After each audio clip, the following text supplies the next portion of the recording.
Good evening, everyone. We're going to start our meeting. A few minutes late, but we're going to start our meeting. And as always, we begin with the Pledge of Allegiance. I pledge allegiance to the flag of the United States of America and to the republic for which it stands, one nation, under God, indivisible, with liberty and justice for all.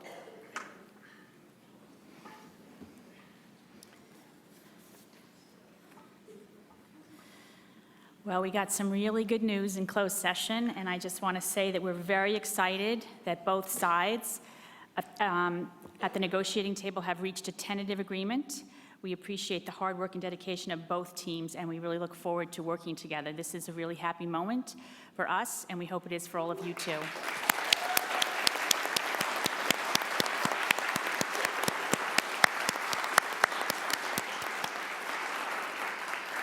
Thank you so much for sticking with us. We've really enjoyed your company over the past several months, and we hope to at least see some of you back here on a regular basis. But we understand if it's not your favorite thing to do. We have some paperwork to take care of, so you're going to have to put up with me for a few minutes as we work through this. Reading things out of actions taken in closed session. This has to do with students' suspension and expulsions. Following closed session, discussion of the administrative panel's recommendation to expel student ID number 2014-15-033. I am calling for a motion on an action to expel the student. So I need a motion. So moved. Second.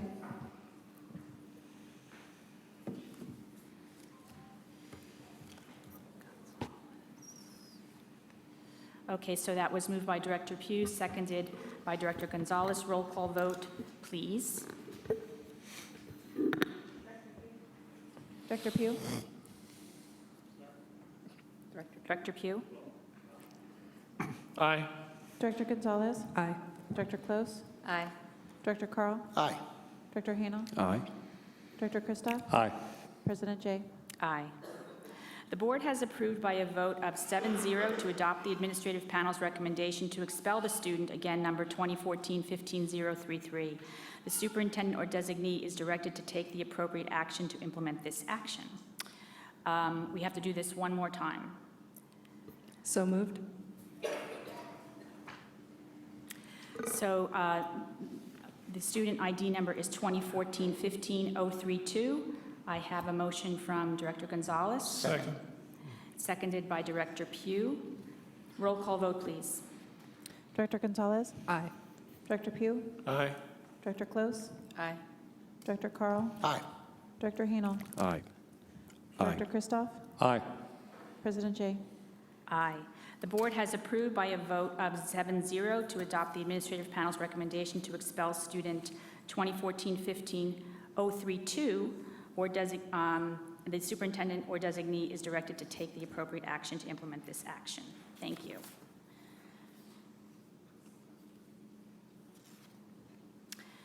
This is a corrective item now. During the previous closed session, the board acted to authorize the district superintendent or designee to notify 2.40 FTE temporary certificate employees pursuant to Education Code 44954B that they will not be reemployed for the 2015-16 school year. The vote was unanimous and Director Christoph was absent. So, during the May 13, 2015 closed session, the board acted to authorize the district superintendent or designee to notify 45 FTE temporarily certificated employees that they will not be reemployed for the 2015-2016 school year. The correction we're making here is I have originally said 45 employees. It's 45 FTE. There was a typo in the information given to the board report where, in fact, only 36 temporary certificated employees equaling 21.90 FTE would be notified that they will not be reemployed for the 2015-16 school year. Okay. And then we have the board took action in closed session on May 27, 2015 in a 7-0 vote to terminate a school psychologist from the Santa Rosa City School District.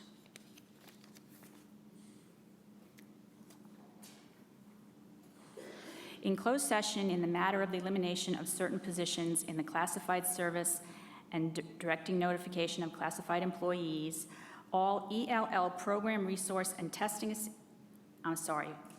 number one, ELL program resource and testing assistant, and number two, ELL program support and testing technician. And there was a vote taken. It was unanimous, 7-0 in favor. Okay. That's the housekeeping we had to take care of. Now we're going to move on to statements of abstention. President Jay, Yes. I'd like to abstain from item F3, textbook adoption. Thank you.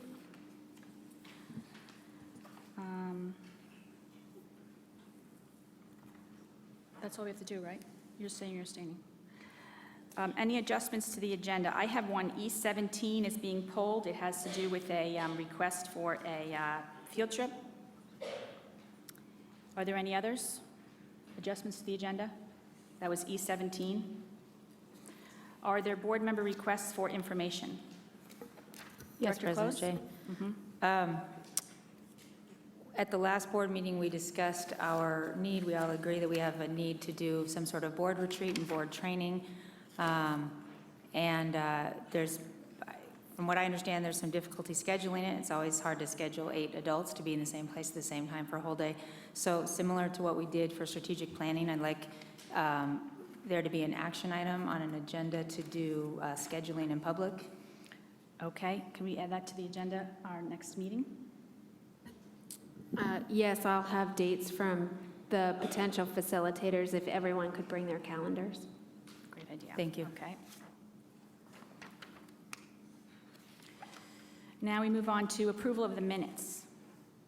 Do I have a motion? Move approval. Second. That was approved by, moved by Director Carl, seconded by Director Hanel. Roll call vote, please. Director Carl? Aye. Director Hanel? Aye. Director Close? Aye. Director Gonzalez? Aye. Director Christoph? Abstain. Director Pugh? Aye. President Jay? Aye. Student Board Member? Abstain. Thank you. Okay, next, I am going to do a special presentation, and Cynthia, I need you. Come on.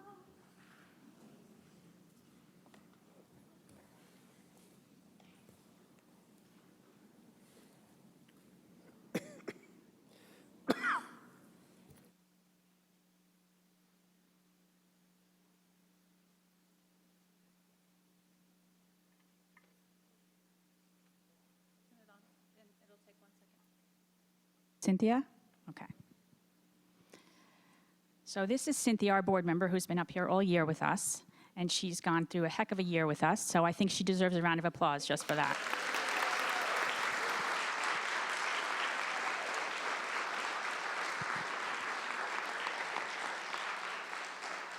See, you won't forget us now. So I have a little something to say to you, okay? Santa Rosa City Schools Board of Education is very honored to acknowledge this year's student board member, Cynthia Carreño Oliveras. This strong and dedicated mind will be attending UC Riverside in the fall. Congratulations.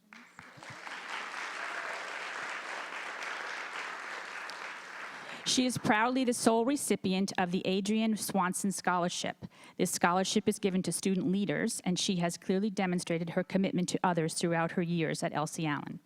As a soon-to-be proud Elsie alumni, she also received an Elsie Allen Foundation scholarship for the next phase of her educational career. She also was the recipient of Santa Rosa Teachers Association Outstanding Student of the Year this year for Elsie Allen High School. She continues to be a dynamic leader in her community, not only by representing the voice of students here at board meetings, but also on the Elsie campus. She is an active member of the Lobo Unity Club and does a large amount of volunteering. She led a very successful fundraising event for Social Advocates for Youth and was able to raise and donate over $600 to that organization. Additionally, she is a very active member of her soccer team and worked to bring running experience to other students at Elsie. She's not only smart and beautiful, and extremely confident to have this for someone her age. Love it. She's incredibly kind and compassionate. She has always demonstrated a keen interest in education and civic engagement, and we are excited to wish her well as she goes off to college. Thank you, Cynthia, for your long nights and many contributions as a student board member. On behalf of the Board of Education, we bid you a fond farewell and wish you only the best in years to come.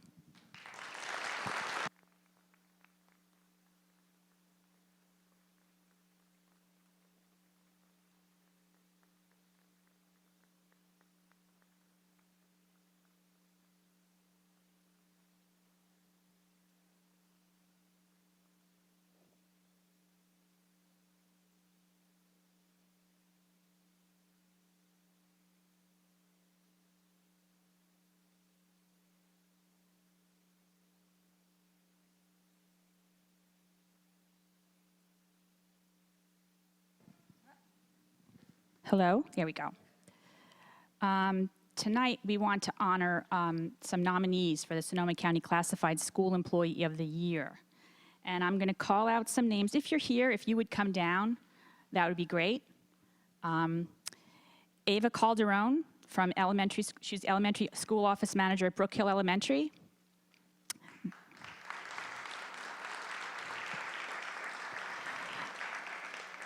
Barbara Lynn Lawrence, elementary school office manager at Helen Lehman.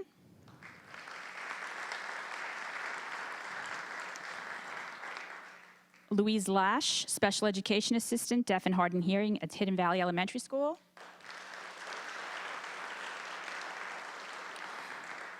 Tammy Leggins, school secretary at Rincon Valley Middle School. Josefina Lopez, night custodian at Albert Biel Elementary.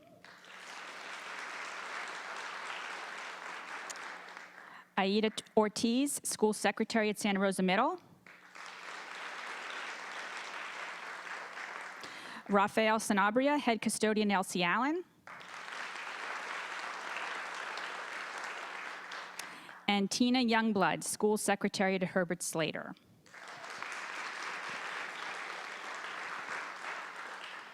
Each year, the Sonoma County Office of Education invites schools and districts to participate in the statewide Classified School Employee of the Year program, recognizing the contributions of classified employees throughout California who support our pre-K through 12th grade students.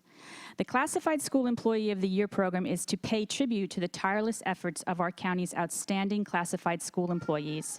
Yeah, who are vital staff members and play key roles in creating school environments that promote student achievement, safety, and health.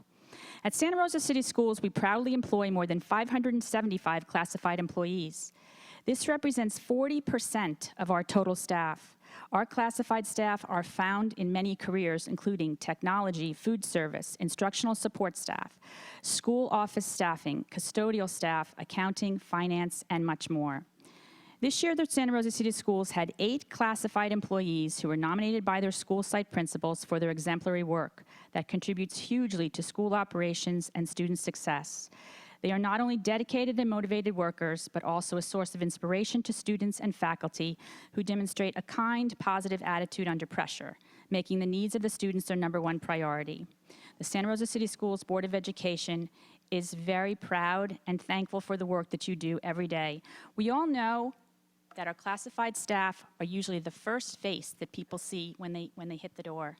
They're the ones who control and maintain really chaos on the campus, and kids turn to them first, generally all the time, go into the office, and so do parents, and so do board members. You know, when we go to a school, the first gatekeeper is that classified employee. Our custodians keep our campuses looking pristine, and the food services people keep us full. So we are very, very thankful for the contributions of all of these people, and we don't want them to go unrecognized. Thank you.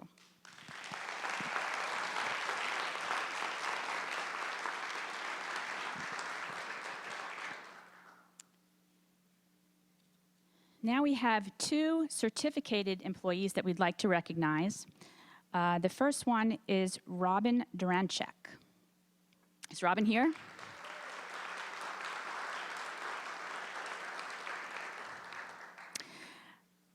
See, everybody's so tired of being here week after week that they're not coming out for this end of the year wrap-up stuff. The Board of Education is pleased to recognize Robin Durancheck as a Santa Rosa City Schools Teacher of the Year nominee. Ms. Durancheck is currently a kindergarten teacher at Helen Lehman Elementary and is on numerous school-wide committees. She is a well-respected member of the staff and often sought out by teachers for support. Ms. Durancheck has been a staff member at Helen Lehman for numerous years.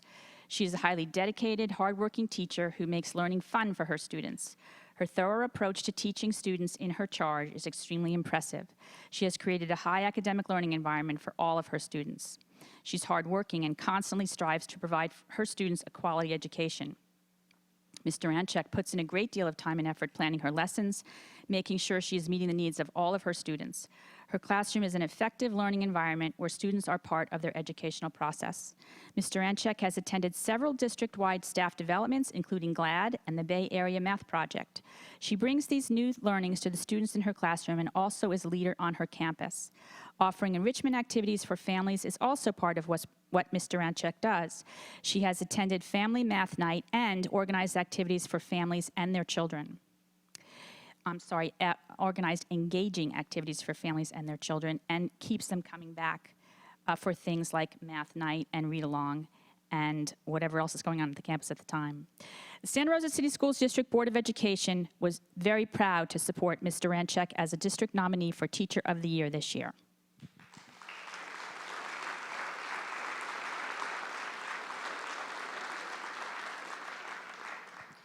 And finally, is Joan Sullivan here? No, but we'll talk about Joan anyway. The Santa Rosa School, and proudly, the Santa Rosa City Schools Board of Education is proud to recognize Joan Sullivan as a Teacher of the Year nominee. Currently a reading teacher at Brook Hill Elementary, Joan Sullivan has been a teacher in the Santa Rosa City School District for 23 years. She began as an ESL teacher working with students who had recently arrived from Mexico, frequently using her Spanish-speaking abilities to help her students with this transition. She has been in a reading teacher role for 18 years, taking a leave from her position for 5 years to become first an ELD coach, then a reading coach, and finally a curriculum coach. As an instructional coach, she was instrumental in analyzing data and planning school-wide instruction based on that data. She has modeled and supported teaching that has the greatest impact possible on student achievement. This year, she has been instrumental in planning and participating in the Walk to Read model at the kindergarten through second grades. This model has had a very positive impact on student success in reading. Additionally, Joan has been involved with after-school running clubs, health and wellness festivals, and many other extracurricular activities. She's a well-respected member of the school community. The Board of Education was proud to support her nomination as a 2015 Teacher of the Year for Sonoma County. Thank you, Ms. Sullivan.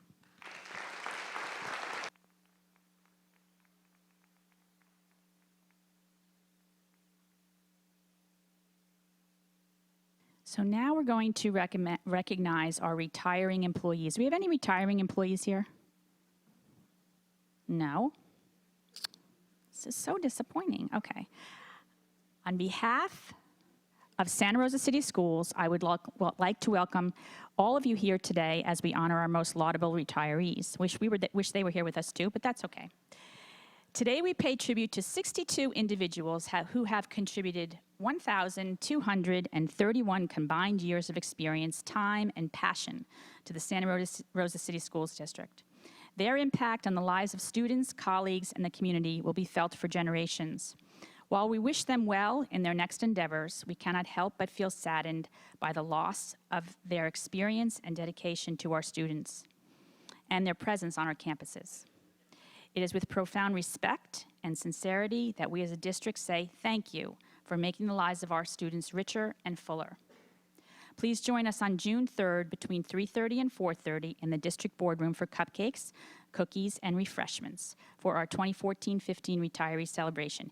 Everyone is welcome, so since they are not here to see you tonight, maybe you can go to their reception on June 3rd. It would surprise them. Thank you.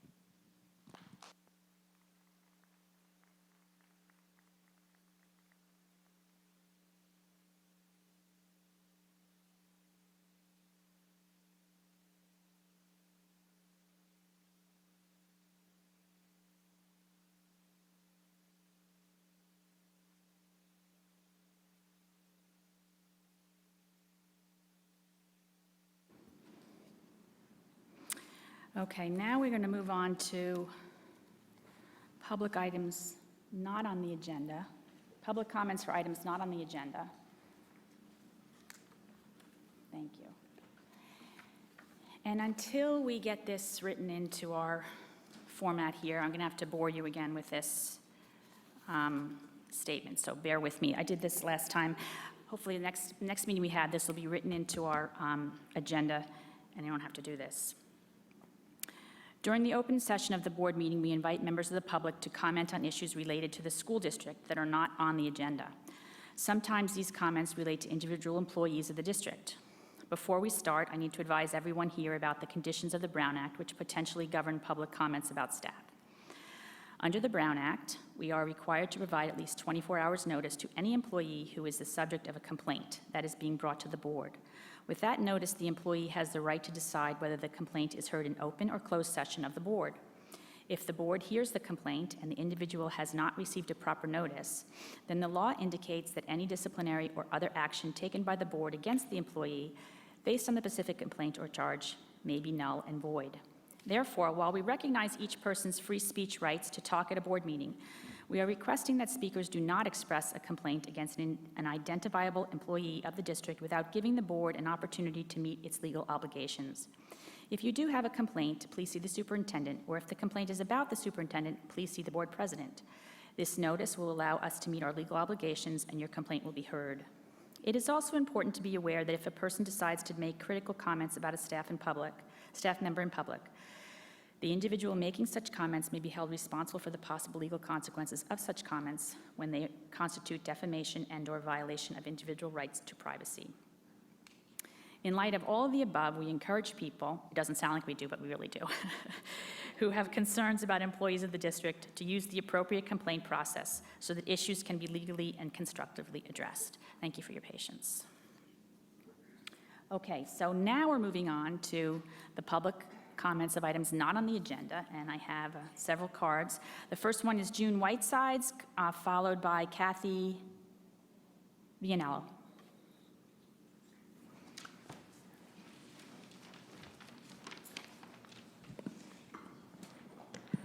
Hello, my name is this too loud?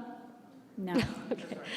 My name is June Whitesides. I'm a resident of the district and a teacher at Slater Middle School. Several of our teachers at Slater wanted to be here tonight, but we have our student awards, and they wanted to be sure that you all knew they were sorry to miss being here. On April 8th, I emailed each of you on the board a letter regarding the problem of lack of trust in this school district. I feel that I must state that much of what occurred during the last board meeting did nothing to allay my concerns. It was disheartening to hear the defensive tone in some of your comments regarding the letter presented to you and signed by a majority of SRTA members. It is my belief that the job you have sought here and accepted requires better listening skills and greater diplomacy as well as tact. It was shocking to hear Ms. J attack the integrity of a board member, and more so because it was done in his absence, denying him the opportunity to respond. The irony here is that Ms. J has so recently upbraided members of SRTA for, in her mind, denying others the opportunity to respond to accusations. She's expressed dismay that trust has not been readily given to the board. I have to say that her behavior did nothing to convince me that I can trust her to fulfill her duties in an unbiased and cooperative manner. Ms. Close also addressed the issue of trust. She seems to think the trust is something to be gained simply for the asking, and that members of this community should somehow create trust by making a leap of faith.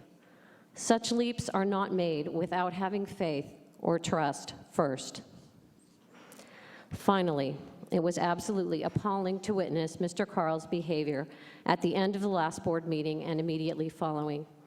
Shouting and intimidation are certainly not acceptable means of communicating or garnering support, nor do these engender trust. Such behavior has no place on a committee of people elected to work together. The fact that one does not agree with another does not give license to bully. After the board meeting of May 13th, I was left feeling nearly hopeless that this board can function in an appropriate and constructive manner. The ongoing lack of respect shown to employees of the district, to other board members, and to the community at large was astounding and only increases the feelings of mistrust. And I thank you for listening.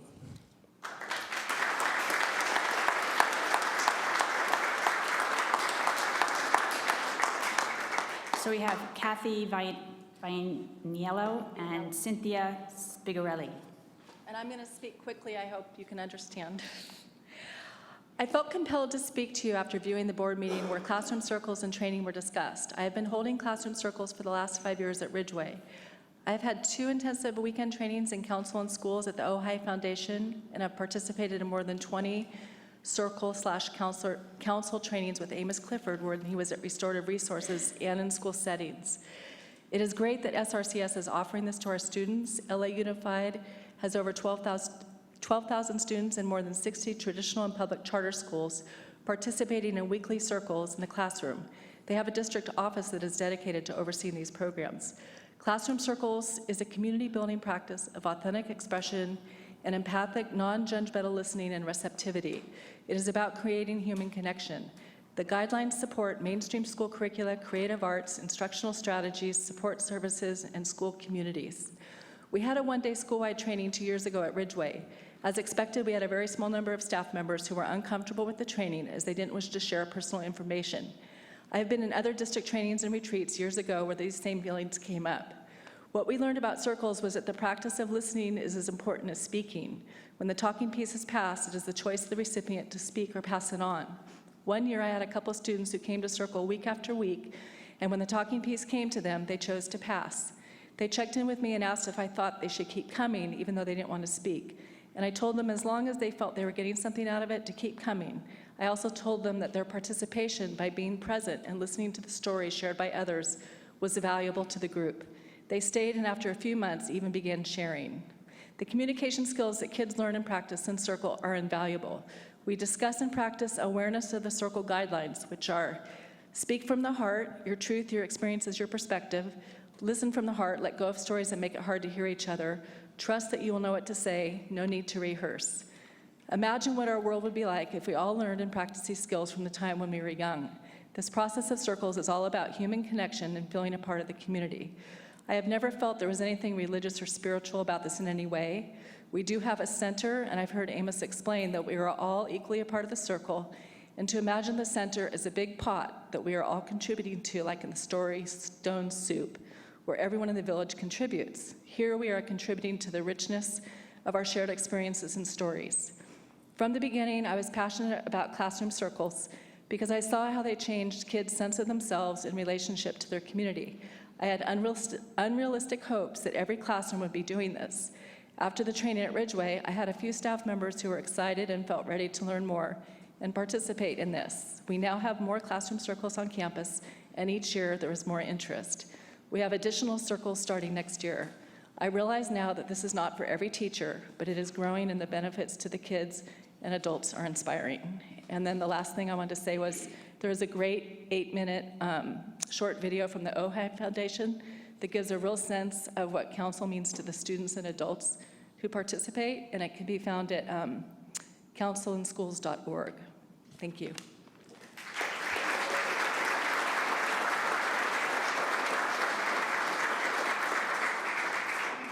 Thank you, Kathy. I watched the video, and maybe restorative circles could be something that our board could benefit from as well. So I appreciate your comments. Cynthia Spigarelli, Good phonics. and Dave Fransman. Hi. I'm going to keep it under 3 minutes. I just want to say, in regards to all of the negotiations and the meetings, I just want to say thank you.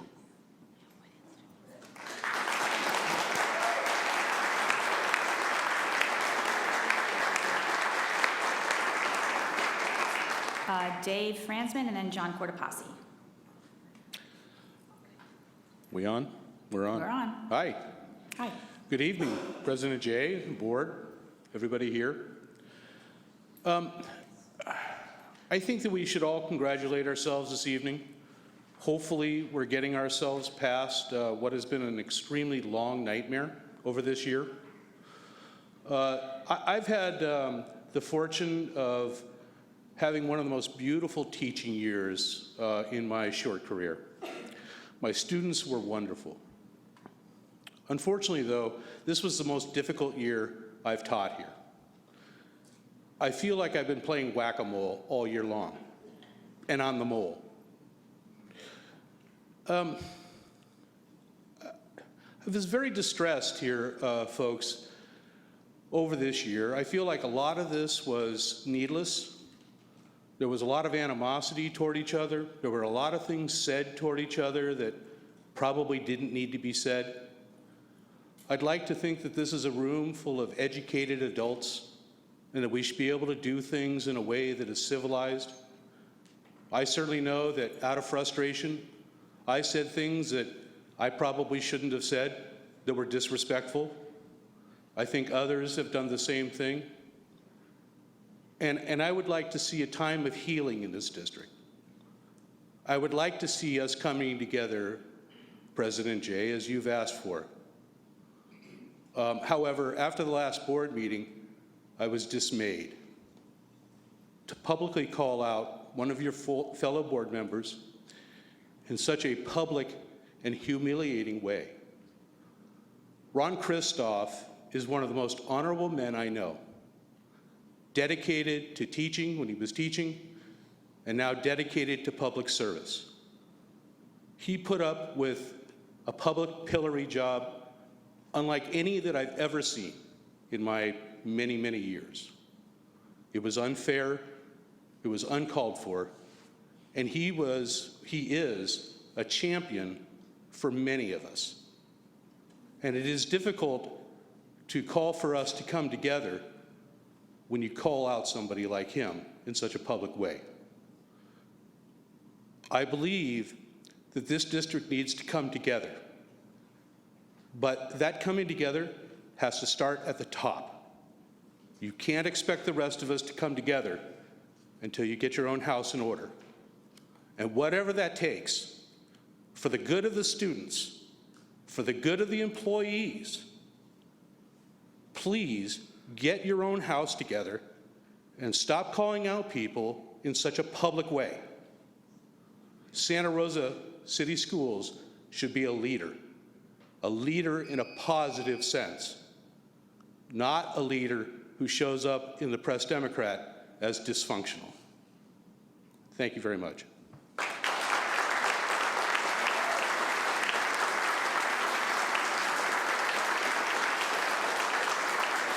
Thank you, Mr. Franzman. Mr. Cortopassi, and then Mr. Lyon.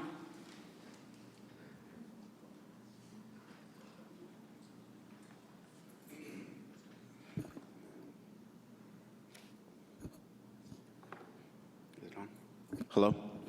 Good evening. John Cortopassi, Santa Rosa High School. I'm here to address the board yet again on the truancy issue because I feel that it's just being ignored time and time again. I addressed the board last April when the board looked at a report that said that we had lost out on approximately $950,000 on lost ADA. I addressed the board at that point and suggested a simple solution. We have a policy, you have a policy, Administrative Regulation 5113, that shows up in the Santa Rosa High School student handbook that says they can cut 20 times per semester before they lose credit. I suggested over a year ago that that policy be reviewed and changed. Nothing happened. I sent an email in July to the board president suggesting that change, showing what other districts' policies were, links to different websites, PBS, the California School Board Association, Attorney General Kamala Harris, what they're doing, what their ideas were on truancy. I got no response. I came back and addressed this board 3 months ago and laid all this same information out. It's been 3 months. I have heard nothing. So I'm here yet again addressing this issue because last year we lost $950,000. We have 1 week left of school, nothing has changed, and I would like to know how much money we've lost this year by not enforcing the state truancy laws, penal code and ed code. What I've given you is a packet that shows on the front a chart that I made up after researching our truancy rates, local districts' truancy rates, and Oakland truancy rates. It shows you the county truancy rate is 22.39%. It shows you the state truancy rate is 31.14%. It shows you Santa Rosa High School District's truancy rate is 36%, and our elementary district is worse at 42.5%. At the bottom of the page, I showed you what other districts that I mentioned back last July, what their truancy rates are and what their policies are. So it shows Windsor, 4 cuts equals a loss of unit. Their truancy rate is 22%. Annalee, 7 cuts equals a loss of a unit. Their truancy rate is 14%. Petaluma, 1 cut equals Saturday school. Their truancy rate is 10.86%. Santa Rosa City Schools, AR regulation 5113, 20 cuts equals a loss of credit. Our rate is 36.1%.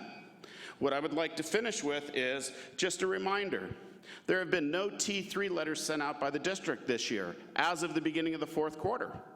There were roughly 20 T3 letters sent out by Santa Rosa High School as of 2 weeks ago.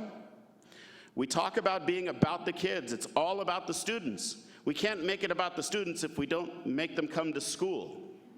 We talked here in this district about preparing them for college or careers. 3 months ago, I mentioned to you, we're doing neither by allowing them to cut 1/4 of a semester. Kamala Harris, in her report, she's Attorney General, she's running for governor. She said truancy is the #1 issue, and truancy is the path to prison and welfare. It's time this board does something about Administrative Regulation 5113. Thank you. Thank you.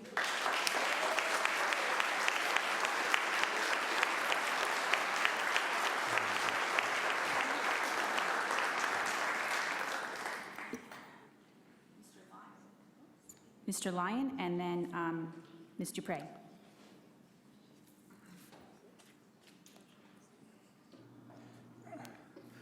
Right about 3 o'clock this afternoon, my speech changed.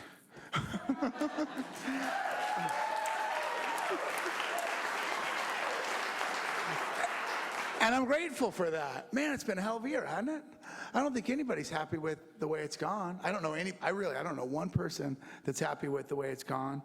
To borrow language from a friend, nobody's goals are being advanced as the status quo. So that's, there's the old speech. I'm really grateful that we have an agreement. I think it's going to get ratified. I think it's going to make everybody happy and better. I want to personally thank the board for being involved in that and thank the cabinet and both negotiating teams. I don't think Tawny's here, Tawny Johnson.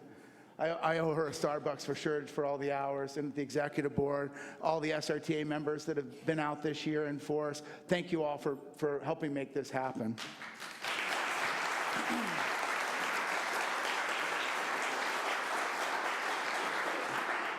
Looking back at my year, I don't think I've been impeccable with my word as much as that's important to me.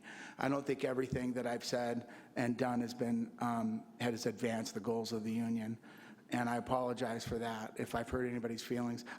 I'm sure I've hurt somebody's feelings. And you never really get to know it, but I personally, I just really think that we've got a moment here to heal it's an opportunity. I wouldn't say checkmark healed, right? There's all kinds of things that have to get fixed. But it seems like, I don't know if reset's the right word. It's an opportunity. So I'm really hopeful that all the players, all the stakeholders, we laugh at that word stakeholder, but we all have something to say in this, every one of us, 880 of us here. There's a lot of us that make this happen. And I just think we all have an opportunity to heal that we'll all benefit from. Stephen Covey wrote a book called The Seven Habits of Highly Effective People, and I share this with my students. We all have a bank account with each other.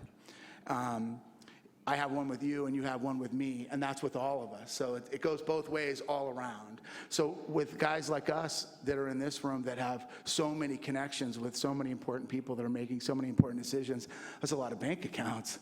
And the currency is trust.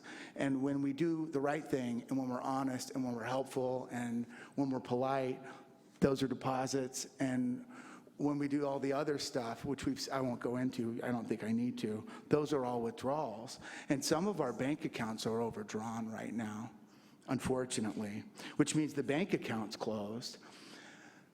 I'm hopeful that this agreement will be an opportunity to reopen the bank account in some of our accounts. I also think that there are probably lots of other apologies that need to happen all over the place that probably shouldn't happen in public forum. But I'm hopeful that all 7 of you can do it. I'm hopeful that all of the leaders in the district office can do it. I'm hopeful that I can do it. I think I can. I want to. I just really think we'll all be better served if we make it a priority to heal. One of the things about the current agreement that I'm hopeful about is with a 2-year deal and money off the table, we can really talk about, okay, now what can we do for kids that's not about the money? What can we do that's just, what's the right thing to do and forget about?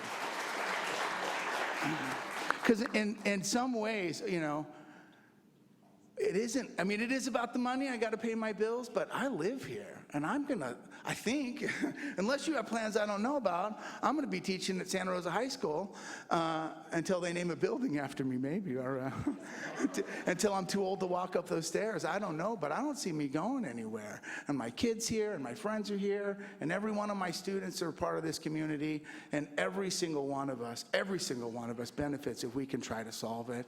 And I thank you for this. I hope that's the right next step, and I hope that every single one of us will continue to take the next step until a year from now we can bump into each other at the party and be glad that we did. Thank you very much for listening. Thank you.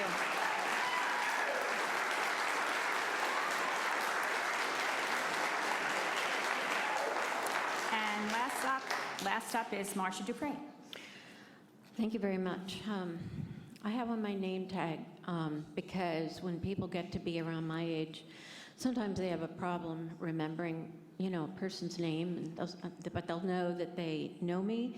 So out of politeness, I wear my name tag for those people who might not remember me in the grocery or whatever.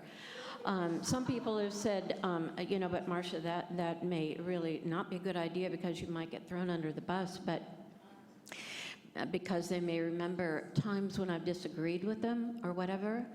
And I say I am very proud to be in the room with many people I've served with as colleagues, as volunteers at Biella and Steel Lane, as a parent whose children really prospered from their education, Rankin Valley Middle School and Santa Rosa High School. So I want to thank all of you who have endured what I know you've endured. I really, really appreciate it. I won't be here to speak to F7, which is about the naming policy, but many of you who have followed this know that I spoke as one of the board members, Sonoma County Latino Democratic Club and NAACP, to please honor one of our own, Eugene Majerus. And when the speech was made about truancy, Mr. Majerus made sure that those students were here and worked with the family, so I applaud you for that. I want to say that also people are watching on television. They may not be here, they're at Wednesday night market, or they may have a life, whatever, but you know, I have watched on television, and I was so hurt to see the bullying that went on. Most people think of bullying as something that happens to our children. But when it happens to people whom I supported to be elected, which is really tough to go through an election, not to mention expensive. My children's inheritance is basically gone, they know that. I won't be running for anything anymore, though, so maybe they stand a chance to inherit something. But, you know, I know that it's part of being an American to be able to dissent. But I also know that it's important that we respect one another. And if we have a disagreement, to act as an adult the way we are supposed to act and never berate someone in public or make them afraid to even go to their car. Thank you very much.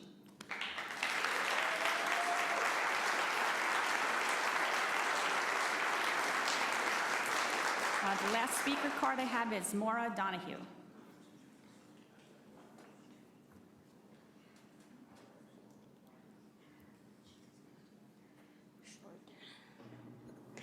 Hi. Hi. I'm sorry to be late. I was actually watching. I'm one of those people at my office finishing up my day watching the beginning of the meeting, but it cut out while I was on my way over, so I hope this isn't repeating.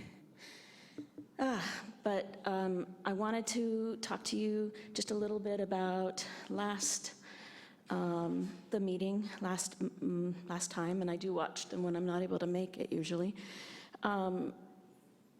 I should start by saying I'm a parent of 3 children in the district and a school psychologist with our district. And I just wanted to put out there that I think an excellent way to perhaps start the process of communication and building trust might be to invite Amos Clifford. I know there's a lot of divided opinions and hopes for this restorative justice and restorative process. I can't think of a better way to introduce you to it than for you to maybe try that experience yourselves and form your own opinions and perhaps heal. So that's just my hopes. I appreciate all you do for all of us, and I think we'll be going in a good direction if we can do that. Thank you. Thank you.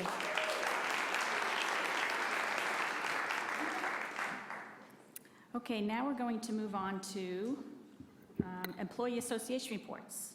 President Stern.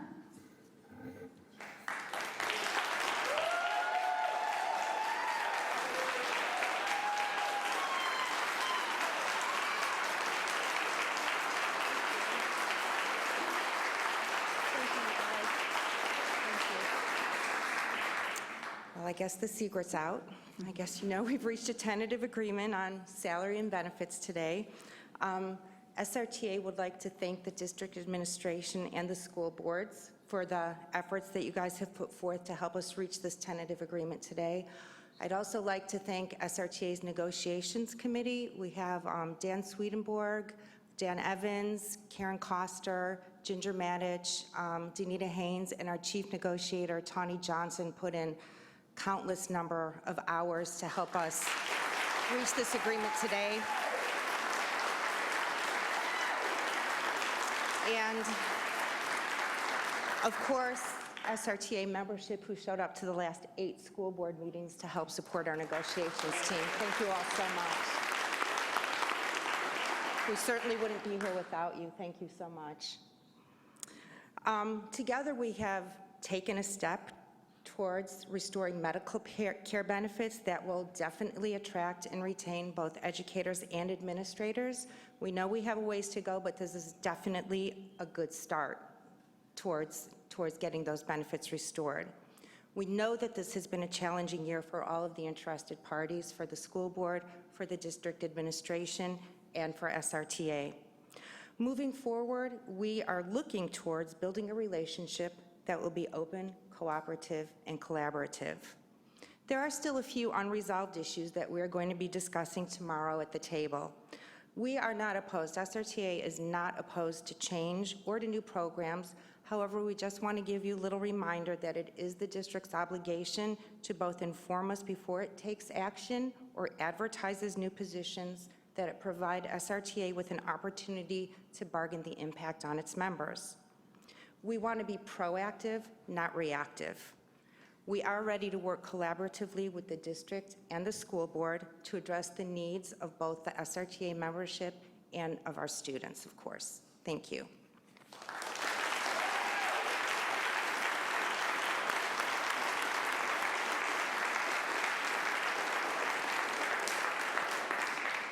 Is Tammy Afonso here? No. Or Chris Fierro? No. Thank you for your comments, Amy. Superintendent report. Good evening, everyone. Like those that have already spoken, we are very optimistic and excited for the changes that will come through our tentative agreement. We certainly look forward to working together to work together. And we know that there are a lot of great things coming forward, a lot of great work happening over the summer, getting ready for It's About Time 2 together, making sure that that's the highest quality professional development for all our employees, because they deserve it, our students deserve it. And so we look forward to celebrating next week with all of our employees at the various graduations, promotion ceremonies, and really look forward to our summer school offerings, which we are growing to be more enriching and engaging for students across our community and providing them with new opportunities. We do that with great teachers doing great things over the summer. So we look forward to those discussions as well. And I want to thank our team and the union team for their hard work and dedication and always concentrating on putting students first. Thank you.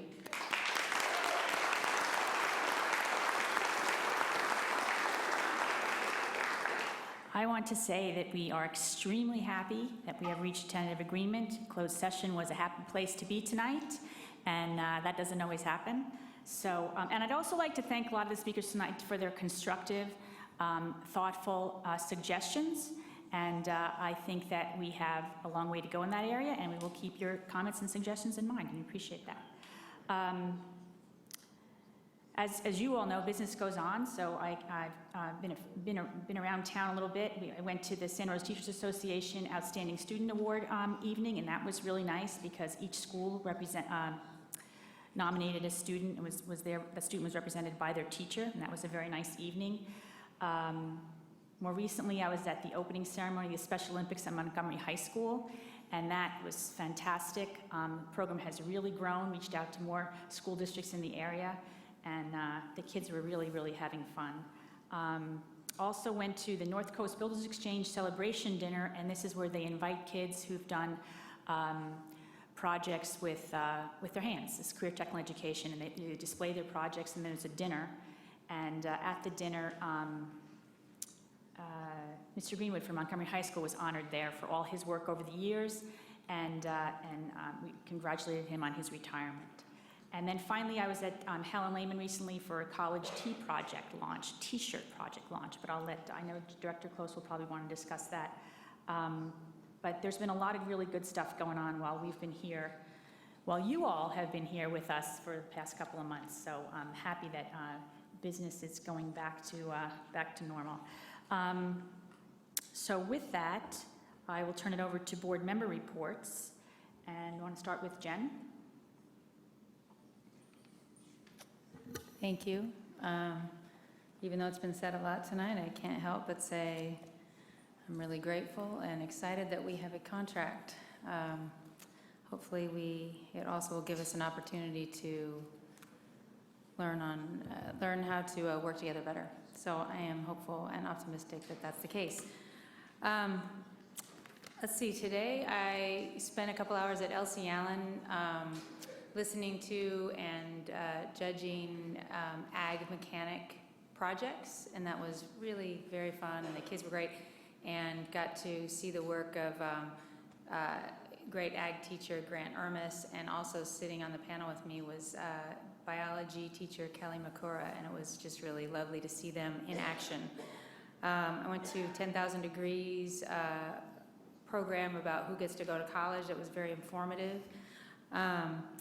And we also did have a college tea project kickoff at Helen Lehman where we gave away 300 college teas to kids, and kids got to listen to inspirational speeches from first-generation college graduates, and they also got a cool pathway to college poster with good information for kids and parents.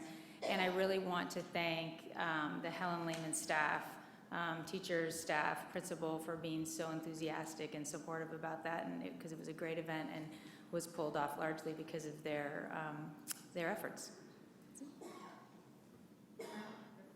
Thank you. First, I am also happy that we've got the contract resolved, but let's not forget that we need to continue to be vigilant at the state level because the level of funding for education in California is still too low. And we're all forced into these positions of having to deal with not enough money and demands within the system, both from staff that are legitimate and from programs that are legitimate, that put us in a difficult position of not being able to adequately fund everything and allow the education system that we want for our children to occur in Sonoma County. So let's keep that up. I think we got lucky this time with extra money by virtue of lots of capital gains and things, and there was enough pressure that was obviously brought to bear at the state level that it did flow down into K-12 education. That isn't always the case, and we've got to stay vigilant with respect to that. Second, I've concluded my rounds at my elementary, middle, and high schools this semester. I found this one to be particularly important because we're going to walk into facility discussions over the course of the next few months. And it's important to get onto the sites and physically see the kinds of things that we're going to be talking about. It is astounding, frankly. You know, I'm so grateful to the community that's willing to support us from a bond standpoint, but the needs are unbelievable. And they, in a lot of cases, directly relate the ability of staff to be able to deliver education. And if you get on the sites, you can really see it. So we've got a lot of work to do in that regard.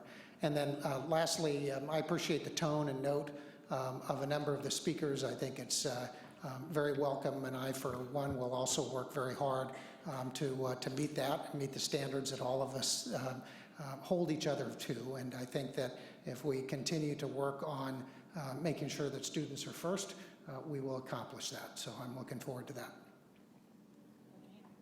Thank you. I also want to have some words in appreciation of the new contract. I do think it was fortunate that as of April, when the tax monies come in, the May revise brought a lot of additional dollars into the state. We have a precarious state budget. The top 1% made the capital gains and income tax gains that caused the windfall to come into our pockets. Secondly, and I'm hoping that we can start a healing process, and that we can, and I appreciate all the speakers who spoke to that effect tonight. I did a few things. There were 2 days I spent with, we had to fold 6,200 I Do 26-2 T-shirts, and these are kids that have, a lot of times it's in the classroom or in the after-school programs. They have walked or run 26.2 miles, and for that effort, they get little feet that they oftentimes attach to their tennis shoes or to their hats or whatever they're wearing. And every five miles that they do this exercise, they get a little foot, and then it culminates in a T-shirt. And in Sonoma County this year, we've grown to 6,200 shirts. And there was a special ed teacher, and I'm forgetting his name. He's from Santa Rosa High School, and I really apologize, but he came with 10 students, and they helped but box those teachers into, open all the boxes and put them into the correct school piles, so when the teachers picked them up the next day, they were all counted correctly. And the next day, I was able to talk to the teachers that picked up the shirts, and all the teachers really appreciate it. I said, how do you like this program? Is this something that, you know, your principal's just encouraging you to do? They all said the kids absolutely love it, and it's a great program. And so we're encouraging exercise with our students, and from that, I think, comes diet. And I also went to the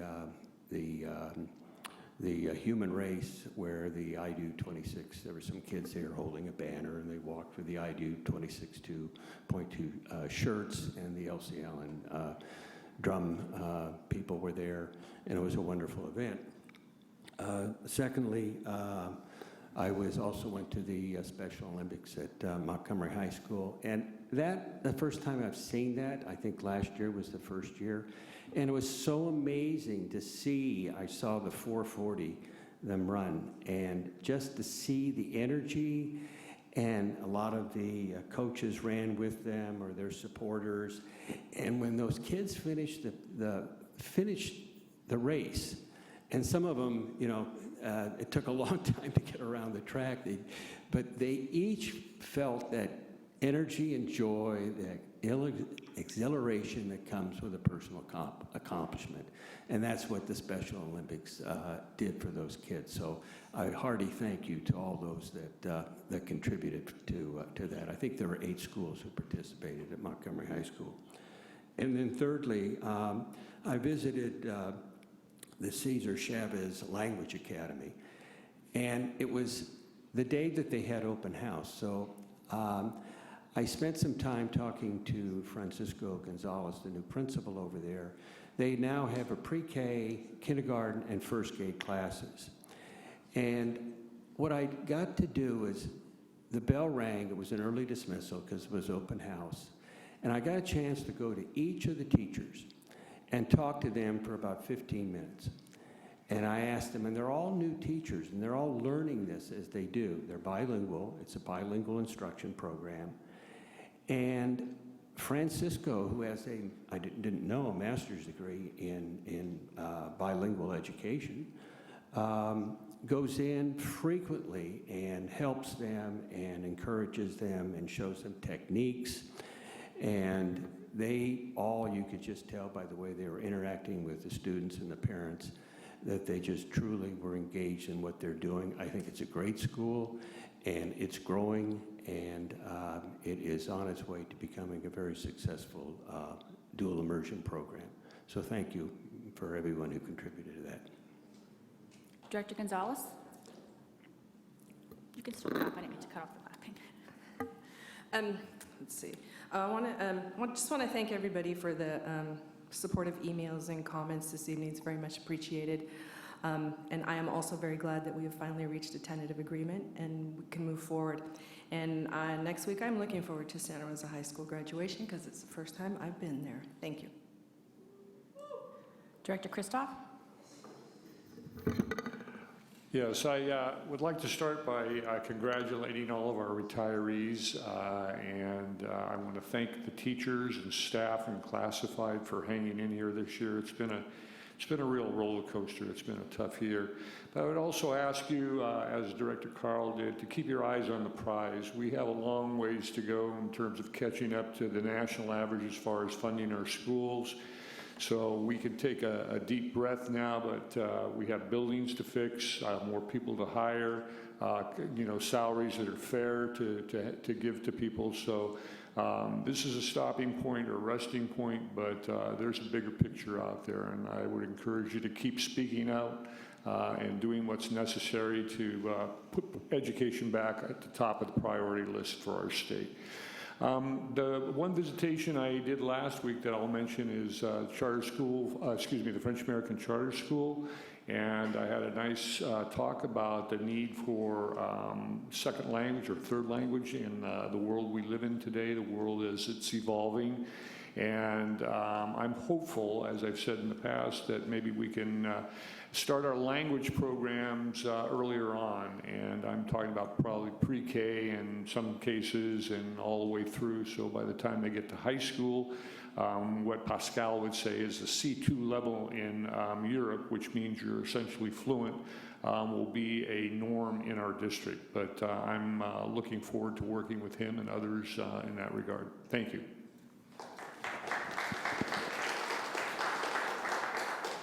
Director Pugh. Thank you. Under board member reports, I have to add my voice to the list of people who are very happy and satisfied that we've concluded in this negotiation season. It definitely went to places I never expected, but I'm glad it's been resolved and both sides are very happy. I do have to say, though, there is still work to be done. Director Christoph is absolutely right. We have a lot of work still to do on the fringe benefit package because of the impact to our district employees, and we need to continue to keep that in our mind and resolve it when we can. As far as quick visits around the district, I did a quick visit to Maria Carrillo High School. Excellent opportunity to observe new staff there, very good. And also visited a little bit at Santa Rosa High School. And I just have to say, walking into the office and being met by Marlene Callan is something that I cherish.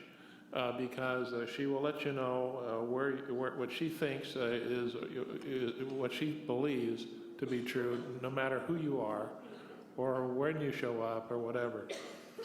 And when we see those lists of retirees, every once in a while you get a little choked up. And I have to admit, I just can't see Santa Rosa High being Santa Rosa High without Marlene there.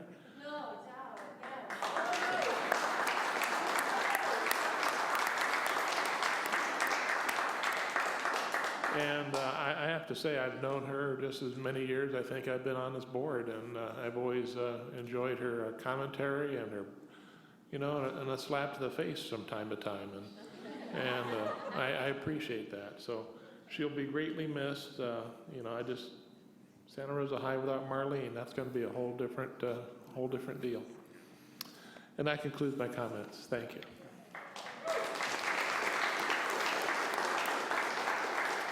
Frank, did you want to say anything about CSBA, NSBA? Not NSBA, although there's a board meeting coming up in Oklahoma soon, and if you've been watching the weather there, it doesn't really make me want to go there, but I'll be traveling there in the near future. I just wanted to report that the California School Board Association had their board of directors meeting and also delegate assembly. And it was generally a meeting basically focused on budget, where we are, also issues with reserves, and also a great deal was presented on the adequacy lawsuit, which is still in the works.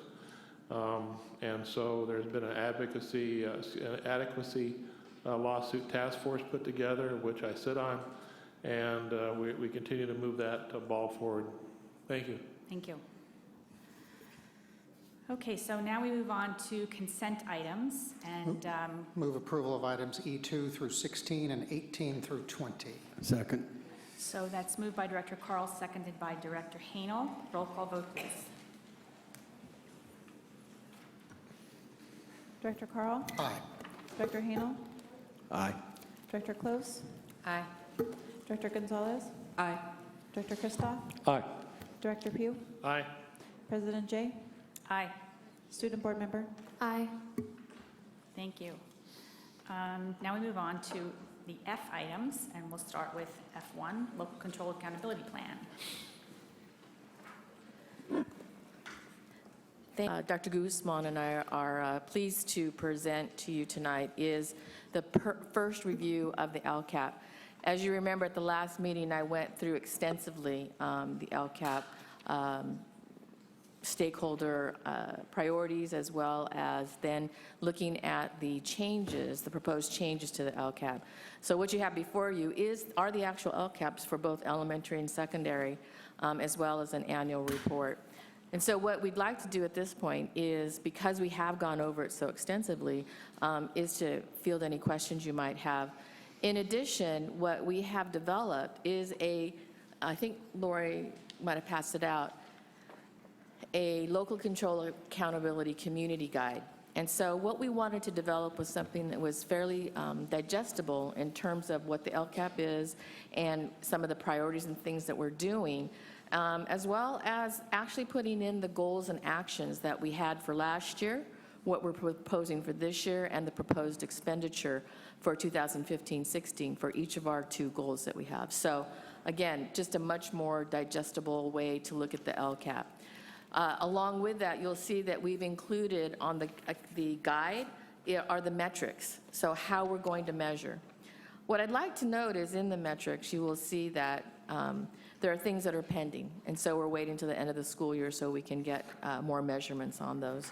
So at this time, again, like I said, because I did such an extensive report last time, I'm going to open it up to any questions or discussion that you might have. I want to make sure to take this opportunity to really thank the district staff, in particular Diane, for her incredibly hard work. We have been short-staffed for this half of the year, and we're very fortunate to have Dr. Guzman join the team, but Diane has been a warrior in this very heavy lift of making sure that this makes sense, it's student-focused, it's got everybody's input. We've had multiple opportunities. We certainly have room to improve. We are always working to improve, but in terms of kind of harnessing all the cats and hearing their voices and having it make sense in terms of things we can actually do together, it really has taken a very lot of hard work, and Diane is incredibly dedicated. And the fact that this is such a strong document and really will serve children in the Santa Rosa City Schools for years to come is really a testament to her dedication. Thank you.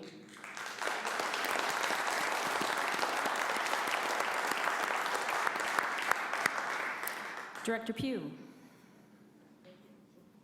Thank you. I too agree that the accountability plan is amazing, if for only one reason: we've never done it before. and often when you don't know, haven't done it before, how do you know what you're doing, if it's right or whatever? But I think comprehensive-wise, it covers everything. What I would like to know, though, and not tonight, but what I would like to look at sometime down the road, is the number of low-income students that were served at what level, just to get an idea of the massive amounts of resources that we are providing in our district. Also, the foster youth folks as well, and ELL. I'd just like to see, we're making a huge investment, and so it'd just be nice quantitatively to know, because we talk about millions of dollars here and there, but the number of students that are impacted, site-based throughout the district, would be helpful. Yes, we will definitely want to include that in the metrics. So. And I think one of the things we've learned, again, thank you for bringing up, really last year was year one. So this is our first time looking back. But one of the things we realize, and we'll be working with all our units together, is how do we track these investments and these touches and this more service, and how do we make it easy, not a burden, not kind of a tracking nightmare, so to speak, but something we can look back at and connect the dots for everybody, from parents to students to community to ourselves, that yes, this money spent here, we wanted it to do this, and here's how we know we got what we wanted. So we are definitely in that process of becoming much more refined, again, thanks to the hard work of linking all of these things, but definitely a tracking mechanism as well that everybody can look at, and we can record how many students did we see for how many hours, or how much did they attend, or this PD for teachers to get that outcome. So we look forward to kind of, again, putting all these little puzzle pieces together to create a more accurate picture that we can all see. Director Christoph. Diane, I also recognize the amount of work you and staff did, and it's a seismic shift in everything we're doing. So this is, to me, it's a huge amount of work, and it's nothing that I would look at with a real critical eye. I would take a look at it and say, you've covered a lot of ground and done a lot of things. The one area that I have a question on, because I just think it's also new for all of us, is the role of parents. It's pretty clear that the law says that parents need to be involved now, but from the bake sale, from the helping out at the prom and doing other things, this is a big shift. And a lot of parents I talk to don't understand that role yet. And from what I saw, it seemed like there could have been more parents, but they don't know, I guess is what I'm saying. So how do we get them to know, as a part of the process over the next few years, to really get them to understand and help them, be a part of the process that they're supposed to? I think that's a huge issue. I'm very interested in it anyway, but no immediate answer is necessary. Yeah. But no, I appreciate you pointing that out, because I think you are. Your mic isn't on.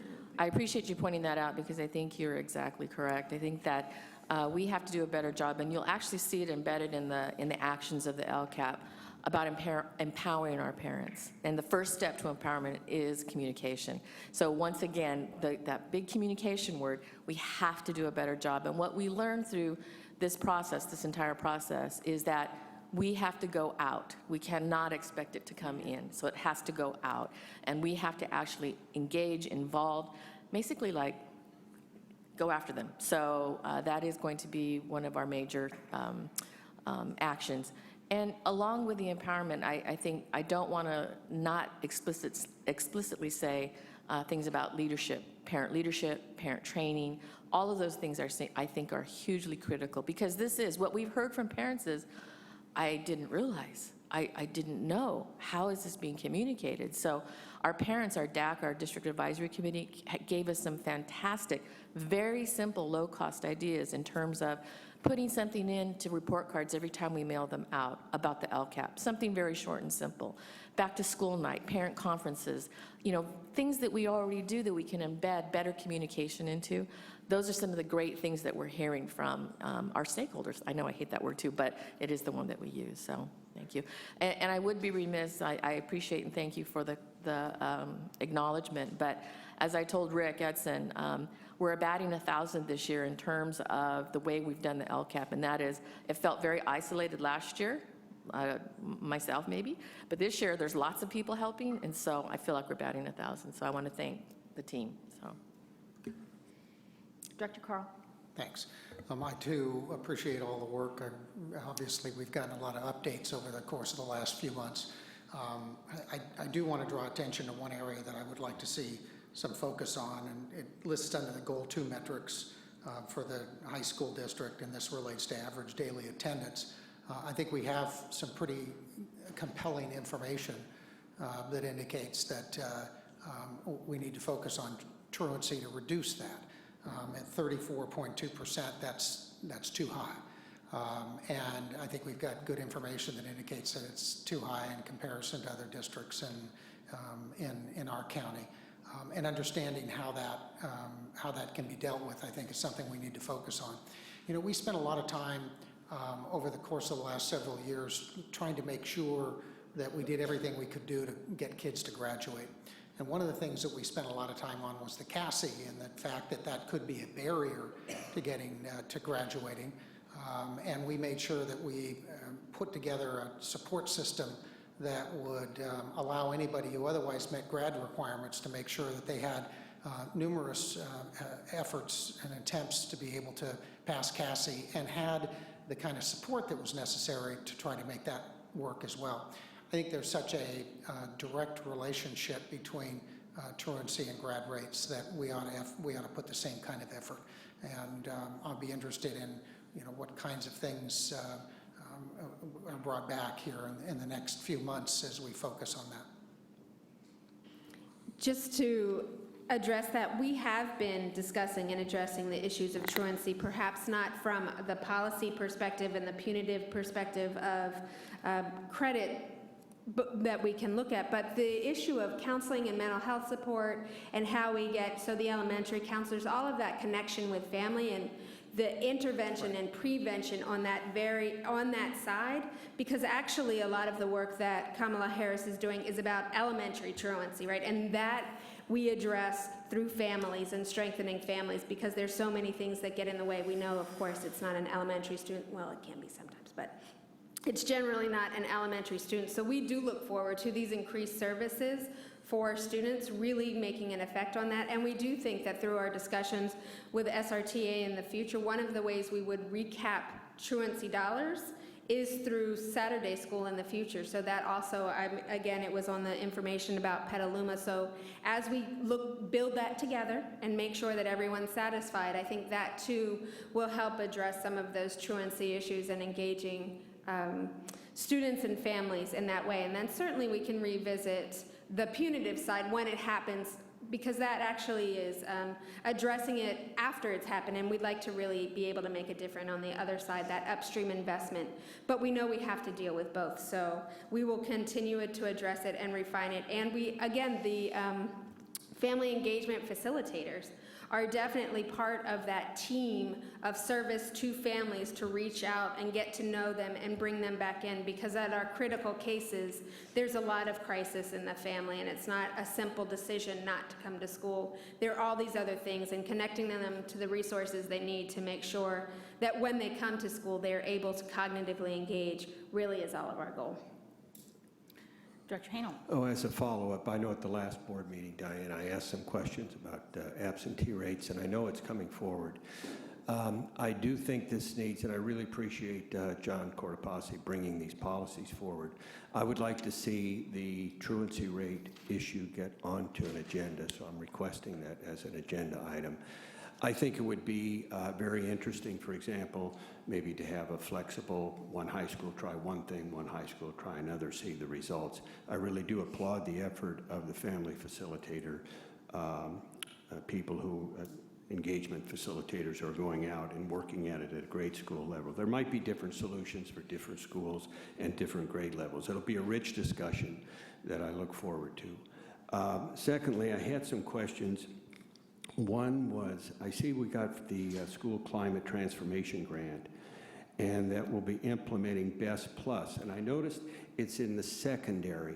Is that going to be in the middle school and the high school? It'll eventually be all schools. This first cohort is nine elementary, middle, high schools. So there's 9 schools starting out. Now, is this something that is going to be the teachers select to do or not select to do? Maybe this is the wrong time to discuss this. We're actually going to do a presentation at the next board meeting about the school transformation grant, but it really is about school sites deciding that they're ready to go, that they really want to work, utilize what they'd learned before with BEST. So we had many BEST schools that were trained prior to me getting here that want to continue the work, have been doing the work. The plus, what we add on there with the Best Plus is not only the positive behavior strategies, but also restorative practices as well as the mental behavioral health services. I noticed there's an administrative training, I believe, June 18th and 19th. And would I get a sense of what that's all about? Sure, come on by. Okay, I think I'll drop by that. I think one of the issues is we've got a whole bunch of supplemental monies to spend, and we need to spend it. I applaud you for this report. It's really well put together, and we've really done an extensive job in reaching out to the community to get this LCAP report. One of the issues is we're spending a whole lot of money real fast, and it is hard to get a lot of input and when we make these decisions. So I just like with the Best Plus as to how many teachers engage in that, I don't really know what exactly it is. It's had great, I know the grade schools love it, the elementary schools love it, and I don't know the research when it comes to the secondary level. Well, and the Best Plus, just as a reminder, is from the grant, and it's about, so it's not even supplemental dollars, but it's about school site leadership teams that are teachers and principals talking about how they address the climate at their school. So they are finding their own way, their own solutions, their own data to make the schools what they want it to be. It's about empowering the teams to have the schools they want in terms of culture and climate at their school. Okay, thank you for that. I'll try and get to that. I'm planning on going to that training. Next, I had a question about access to PTSA or the 10th grade, page 76, circle 76. It says all students will provide all 10th grade students access to common pre-college entrance exam. And that wording doesn't mean they will have to take it. It means it's provide access to. They can't on a bond. So what we learned from last year was that, first of all, out of over 1,600 sophomores, over 1,500 took the test. What we also learned was it provided access to the exam on a weekday where many students it would not have been an option. It also provided access because it was paid for through supplemental funds. Some of the adjustments that we've made, we did not name PSAT in there because there was some talk about is that really the test we want to have be taken. And so right now, principals are gathering data, and we'll come back together to make that decision because we have to make it very soon. The other thing that I think got lost in the translation, because again, it was a little bit rushed last year, was that we want to encourage all students to take it. However, you're not forced to take it, okay? And I'm going to say this, some would beg to differ that that's what they heard at the site, when it trickled down to the site, but I am telling you right now, and I'm stating this, that if we have EL students, we're not going to, that's, okay, let's think logically about that. Right, I just want to clarify the wording, so I understand it now. Yeah, okay. Okay, and I think that's all the questions. Thank you again for the report. You're welcome. Any other board members? So, thank you for this report. It's exhaustive. Makes me exhausted reading it. It's so detailed. You should win some sort of award for this. I don't know, maybe we should win a golden bell or something. I'm not really sure. So if I would like to finish up with an example of the LCAP use of the LCAP supplemental funds by showing you a video that we created, and finish our presentation with this. So thank you very much.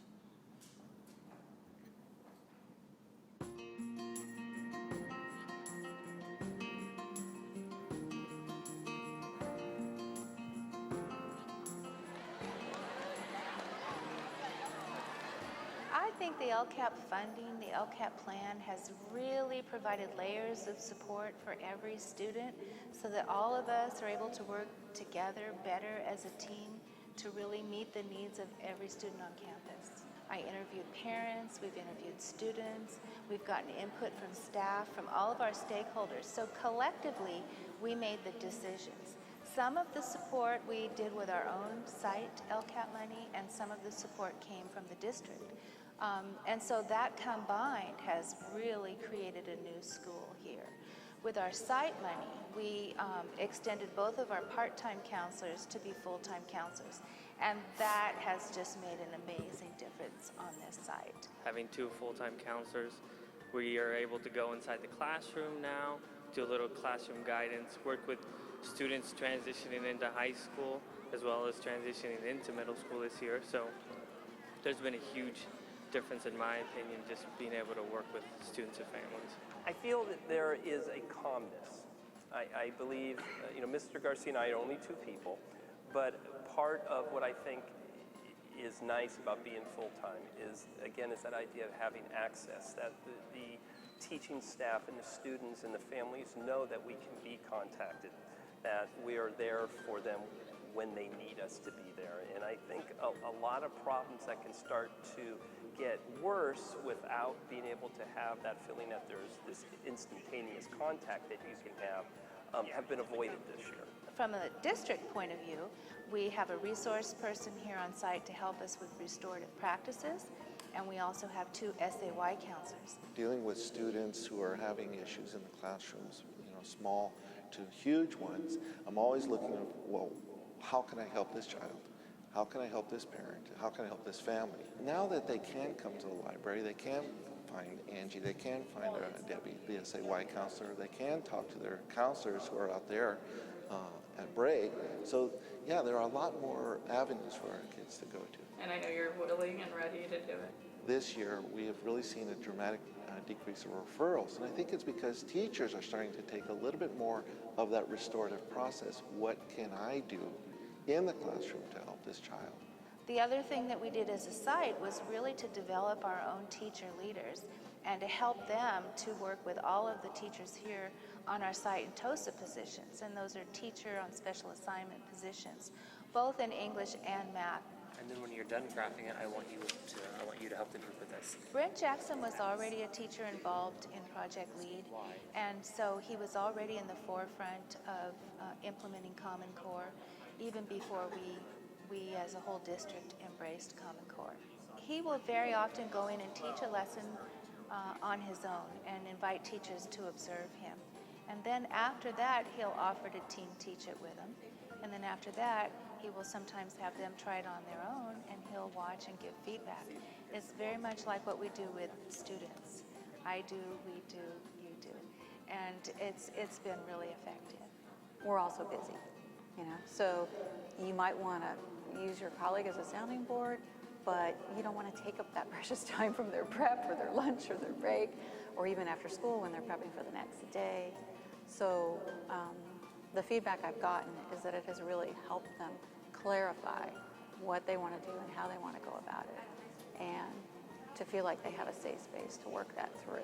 Having Ruth as a mentor and someone I can go to for help and support is like having my own personal professional development once a week as a teacher, which is priceless and hard to come by. And I can give them 20, 30 minutes of focused time where my only job is to listen to them and to help them work through whatever it is that they're working on. And I can't even imagine doing that if I was working full-time and if I was not released 40% for that kind of work. We also made an individual decision on this site to provide computer support classes for some of our English learners and students who really need extension, enrichment, and help to be successful in their English and history classes. The teacher who teaches the computer class collaborates with the teachers who have the English and history core classes. So as an example, if they're assigned a writing assignment in their English strategic class, they go to the computer support class, they work on their rough drafts, they learn editing skills, not only spelling, grammar, vocabulary editing, but also how to edit using technology. That particular class, as compared to the advanced class, a lot of them don't have access to a computer at home. And so just from the simple standpoint of being able to actually sit down for an additional hour right after my class and write something out or research something on the internet is pretty important. These additional layers of support have really made a positive difference on this site. I think my general advice is to really take the time to evaluate the needs of your whole community, to really take the time to listen to teachers, to listen to counselors, parents, students, and to really be sure that everybody's a part of that collaborative process of making the decision about what your priorities are for your school, because every school really does have its own unique needs.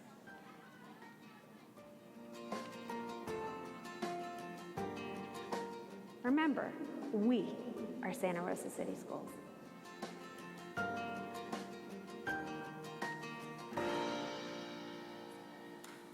Thank you for that.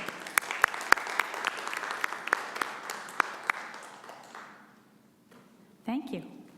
Well, we look forward to, this will come back to us in June, right? Yes. Okay. Thank you for a very good report and all your hard work. So now we move on to the Transportation Option Review and Request to approve a contract with Pupil Transportation Information, PTI. Thank you, and just take a minute while we open up the presentation.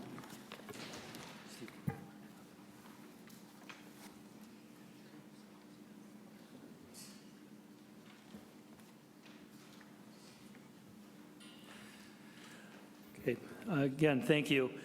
Want to go over and give you an overview not only of what our current transportation provider does, but then also some of what's happened this year in terms of the transportation, and then also the 4 options that we'll be looking at in the transportation study. So on the first slide here, you can see that First Student every day transports approximately 2,700 students. 675 of those are special education students, and they use a variety of vans, wheelchair buses, and then also large buses.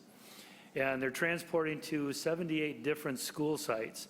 45 of those locations are within the Santa Rosa City School District, and then 33 of those locations are outside of the city school or the city school district. And you can see up there that some of those are to work sites, to non-public sites, other district school sites.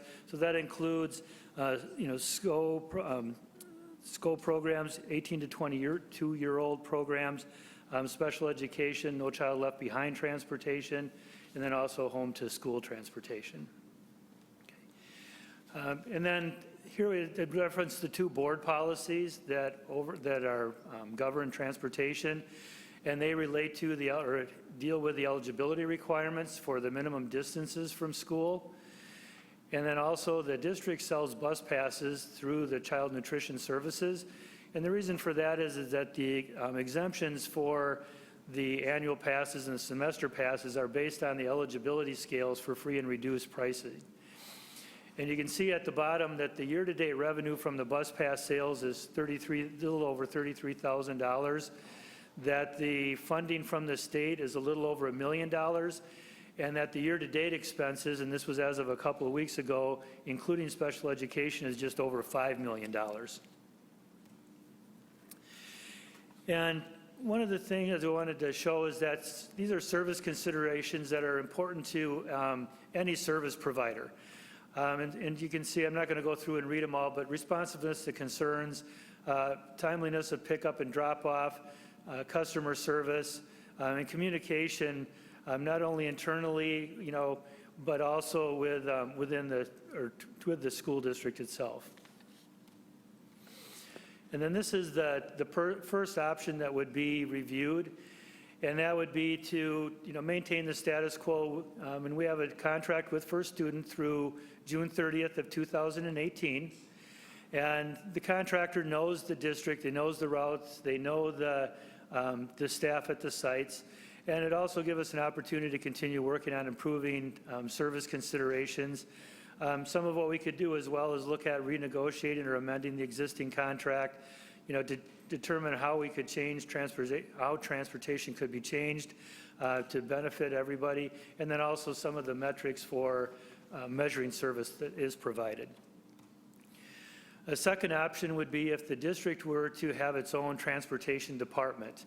And this is some of the items that would be involved in that, and the company that would be doing the study would look at this more in depth and look at what exactly would be required, how long would it take to put this in motion, and then what would the benefit be to the district long-term and short-term as well. Another option would be to join a local joint powers authority, and then here's some of the possible benefits of that. They've received over $14 million in bus grants over the last few years. They have just a greater number of spare buses. So it's just there again, some options that are available and some opportunities that would be available with a joint powers authority. The other is that we could do a request for proposals for transportation services. And we would do that prior to the expiration of the contract, so that if it did happen to result in a change of providers, we could make sure that that was a smooth transition. There could be possible potential cost savings. Some of the concerns in the past is that there's been a limited number of proposals that have been received by the district when we have gone out for a request for proposal. And this shows some of the work that's been done year to date. There was a transportation survey that was given to all of the principals, and listed there are some of the top areas where there were, improvement that could be reached. In terms of those are the top ones there. Also, you can see that there's a list of a number of face-to-face meetings that have been held. There's also been numerous phone calls and emails, all with an eye on what can we do to improve service, what can we do to look at reducing costs, improving communication, and also customer service. What we've started doing this year too to better enhance or facilitate how we can improve is tracking transportation related concerns and issues. So we've been doing that all year as well. And then this is a timeline for the transportation study. They would do a field study within the next week or two, actually come to Santa Rosa, talk to individuals that are involved with transportation. Then we'd have a draft copy by the 27th of July of the report, and then the district would have about a week to review that. We would send it back to the company. Then the district would receive a final report on August 21st. And then the goal is to have the report presented to the board at the August 26th meeting. And now if there's any questions.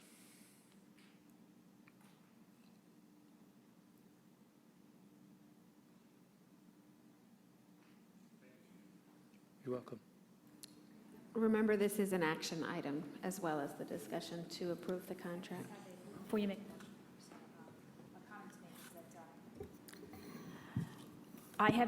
transportation is clearly a very hot issue here, and I'm wondering if this would be a good time for this board to perhaps have an ad hoc committee on transportation, because there is such a high level of interest. Director Christoph, I would imagine you'd want to be on that committee? Yes. Yes, and I'd like you to be on that committee, so thank you. And an ad hoc committee, I can put it together, we can have 3 members of the board on it. It's, it's not ongoing, and it could be started, we can bring it back to the board the next meeting, outlining what it's going to be comprised of, what your responsibilities will be. And as president, I would like to name the people that are going to be on the committee, and that will come out in the report as well. So if I'm seeing a lot of nodding of heads here.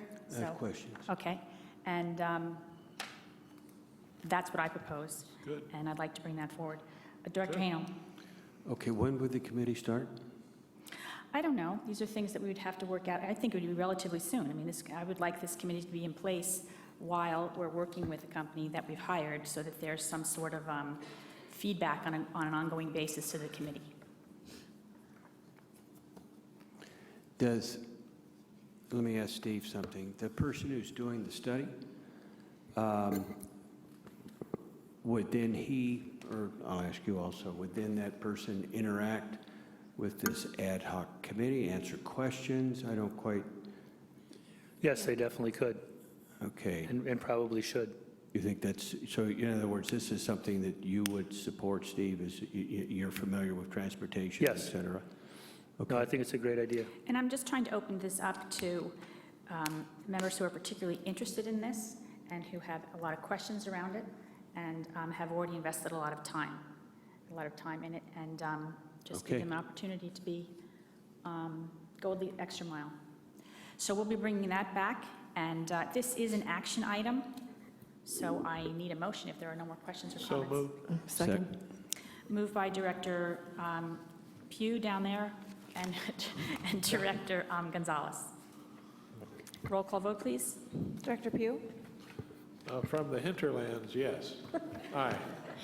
From down there? Director Gonzalez? Aye. Director Close? Aye. Director Carl? Aye. Director Hanel? Aye. Director Christoph? Aye. And President Jay? Aye.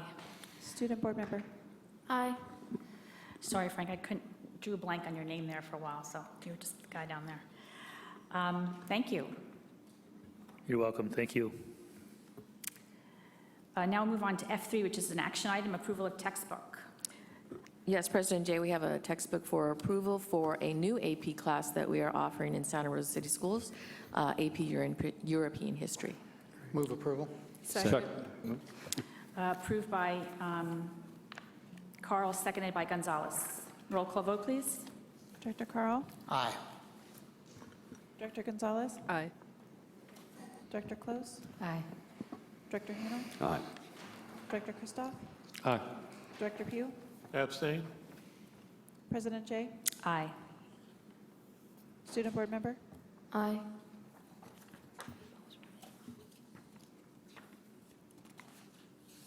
Okay. We'll move on to F5, which is a discussion item on the first reading of board policy, administrative regulations, and the 4000 series personnel. Aren't you on F4. F4, Jay, Donna. Did I skip it? Yep. I'm It's sorry, F4. that's because I just read off mine. We Sorry. can skip 4. They're both Tell me similar. with F4. What's, oh, It's very similar. yes, it is. This is the same thing, first reading of board policy on the 1000 series, community relations. Discussion item. Yes. Any comments? Nope. So we'll see this come back before us as a action item. Now we'll go to F5. I think I'm a little anxious. Which is the 4000 series, 4121 temporary substitute personnel. Any questions, comments? Seeing none, we'll have that come back to us too. Another discussion item, F6, is Board Policy Administrative Regulations on the 4000 series, specifically 4261 leaves. No comments, questions? Okay, that's a go. Yep. Yes? Yes. F7, first reading of revised Board Policy 7310, naming of a facility. Director Carl. Living. I'm curious, I appreciate the need to fix this or actually deal with it differently. The CSBA sample is helpful. There were a couple things that are dropped out that I wonder the potential impact. Item 3, no school will be named after a living person, and item 3B, in the case of a non-employee, well, actually, it's 3A and B. Case of an employee separated from services a minimum of 13 months, non-employee deceased for a minimum of 13 months. It's been an issue that public agencies have dealt with, for a long period of time. Somebody passes away, and there's an immediate desire to do something in honor of that person. And sometimes public agencies get sort of pushed into a situation where perhaps if some time was spent, you wouldn't have gotten there. And so the fact that that's being dropped out of the policy, is that going to make it more difficult for the school board in the future? Is there a particular reason why we should include it or not include it? The recommendations that we've made to you are solely based on the CSBA model. So if you'd like to tailor them and add that language because you feel it's important for here, certainly we may do so. Well, I'd like to hear from fellow board members. I think it's been helpful to have both of those things. What's the number you're referring to, the Well, I'm language? referring, it's the strikeout section on the first page, the strikeout section that says no school will be named after a living person. Seems to me that that's still a valuable thing to have. And the sections dealing with that they've been separated from service for a minimum of 13 months, or if it's non-employee, individual honored shall be deceased for 13 months, gives some room for the board to allow a motion to not take over a name, but to allow timing associated with that. And I think that those, we've been reasonably well served by those. We've had one instance where we determined not to do that, and it was a robust discussion to get to that stage, but at least it caused the discussion as opposed to putting ourselves in a position where we want to react of somebody's passing that's just occurred. So I think that served us well in the past. I'm not convinced we ought to drop those out. So just to clarify, Director Carl, that's circle page 1, number 3, that's striked out, and then circle page 2, 3A and B, which are also striked out. You are asking about other board comment on those 3 items. Right. I got to think about it.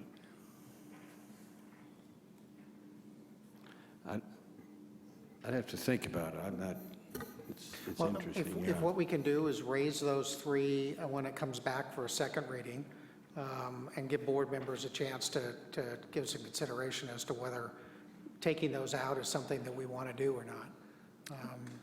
Will do. Okay. Okay.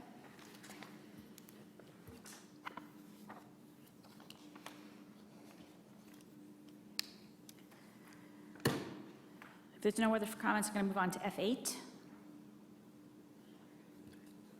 This is discussion item, board communication, student confidentiality and discipline. Mr. Corbin is here tonight to help us with this.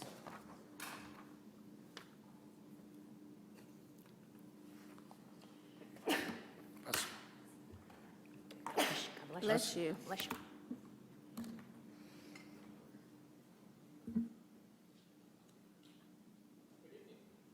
Oh, there we go. Good evening. We have a short PowerPoint here. There was a question regarding the role of the board associated with student discipline, specifically student expulsion issues. And so what I was asked to do to provide to the board information regarding the role of the board in association with both your board bylaws and with the education code. So what I'm going to talk about is the role of the board, student discipline, suspension and expulsion, student confidentiality, and a summary with my recommendations.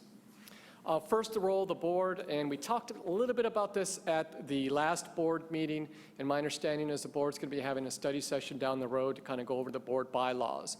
But your board bylaw 9200, and what I'm cutting some different items straight from this board bylaw 9200. Again, the board is a unit of authority over the district, and a board member has no individual authority. You're a collective unless the board has delegated authority to one. For example, the ad hoc committee. The ad hoc committee, you establish that, then the 3 members get together and they can do that mission.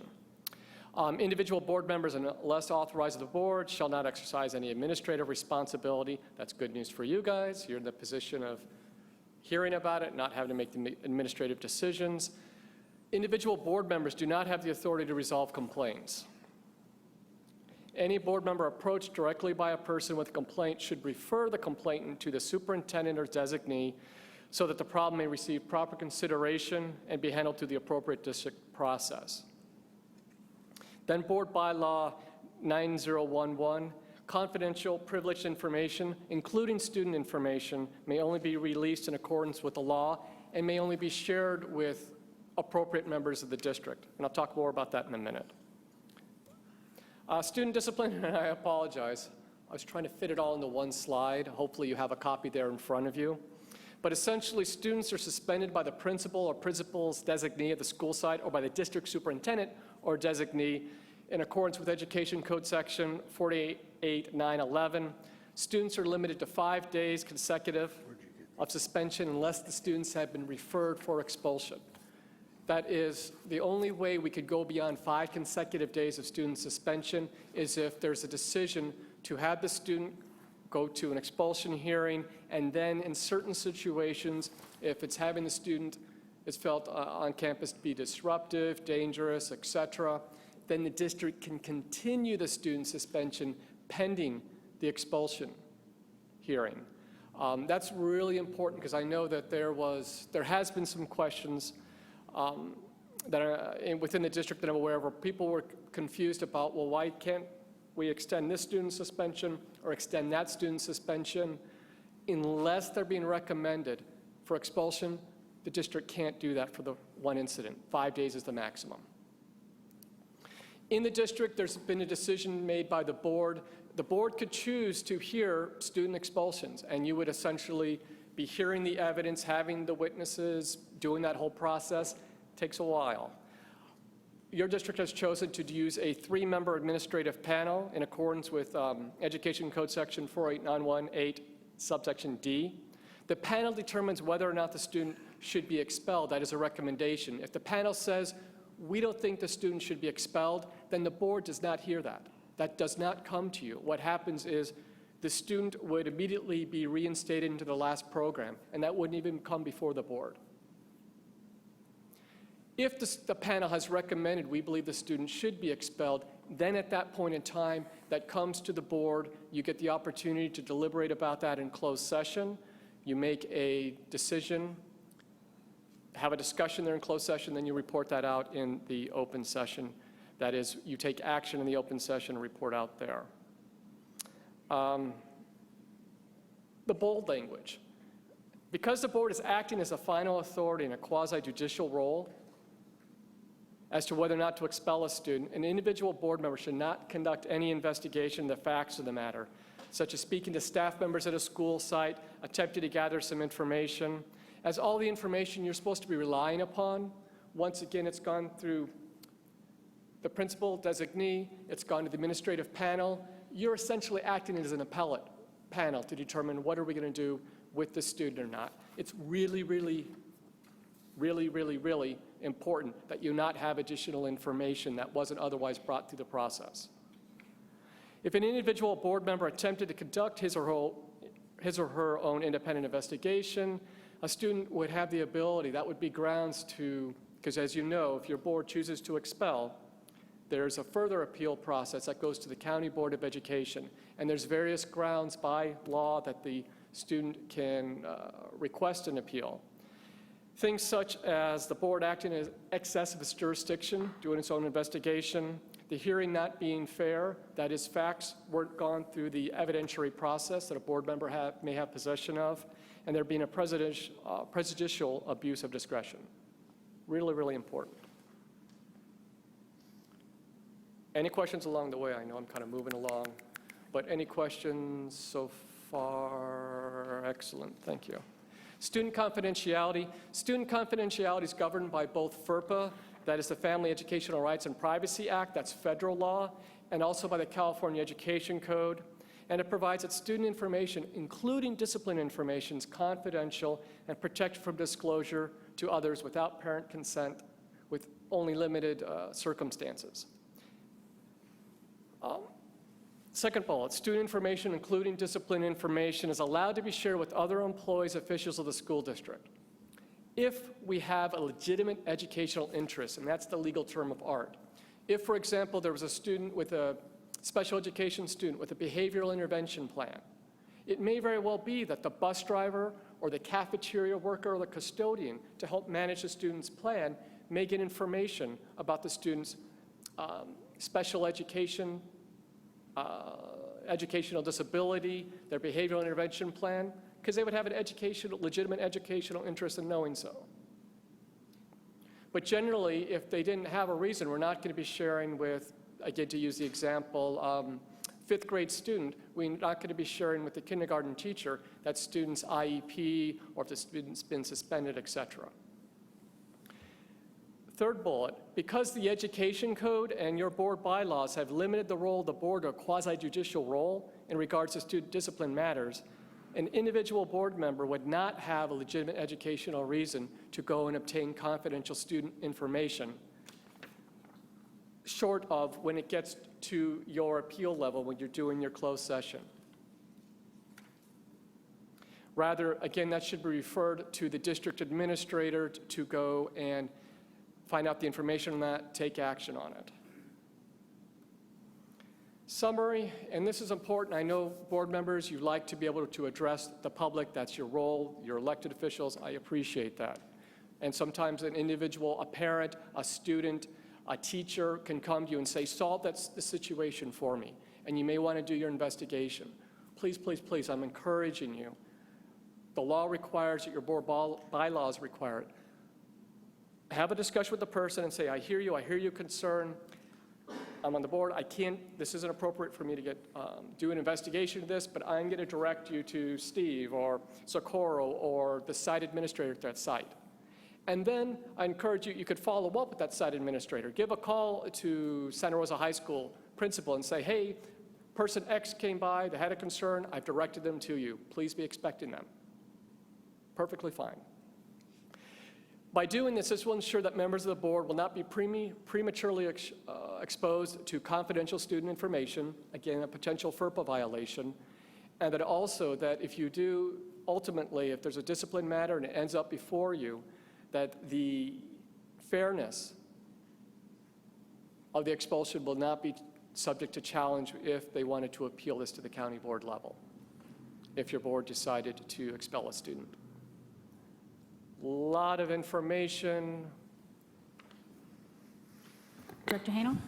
Okay, the bullet, student information, including discipline information, is allowed to be shared with other employees, officials of the school district only when the employee official has a legitimate educational interest. Okay, so we've had students that have been, say, expelled from the district and they're now returning. And maybe it was a knife incident or, let's say it was deemed to be by the board or say by the superintendent, or that just the teachers who are in that particular class, pretend it's a secondary class, should be aware of that student's behavior so that, because he could, upon returning, repeat that action. There's a fear of that. Would you determine that would be legitimate? In some situations, yes, and in fact, as you saw me over here shuffling through my papers, there is education code directly on that point, and it talks about, and it is Education Code Section 49079. It requires that the school district inform the teacher of each student. So for example, at the high school level, if the student had 6 different teachers, there's a requirement that the administration shall inform the teacher of each student who has violated sections of 48900, that's a discipline code, 489.2, .3, .4, .7. Those are various sections of the discipline codes. For example, one of those would be brandishing a knife, Okay, possession. so those are requirements. That is a requirement. The administration would have to let those teachers know that teach the student. There would not be a requirement, for example, and it shouldn't happen. Student was expelled from another district or was previously expelled from our district, is now at the high school site. We're not going to send just a general blanket to all Of the course. staff. Yes. Okay, good. Thank you. Anyone else? No. Thank you. Thank you. That's it for this evening. We're adjourned. Thank you. You're welcome.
You still texting? Busy. Where we at? County morgue? Not on my schedule. You scheduled it when you T-boned that minivan and sent 2 people to the hospital. Guess you was paying more attention to that thing than the road. Making sure my wife picks up my suit. Sounds like a text message that just couldn't wait. Texting and driving. A killer combination. In recreation and parks, the days begin when the sun rises. Most of our workspaces don't have 4 walls or a desk, but there's a lot to be done to get this place up and running. It takes a big team to cover so much ground. Each space is unique, requiring its own special method of care and service. And it's of utmost importance to see that it happens each day,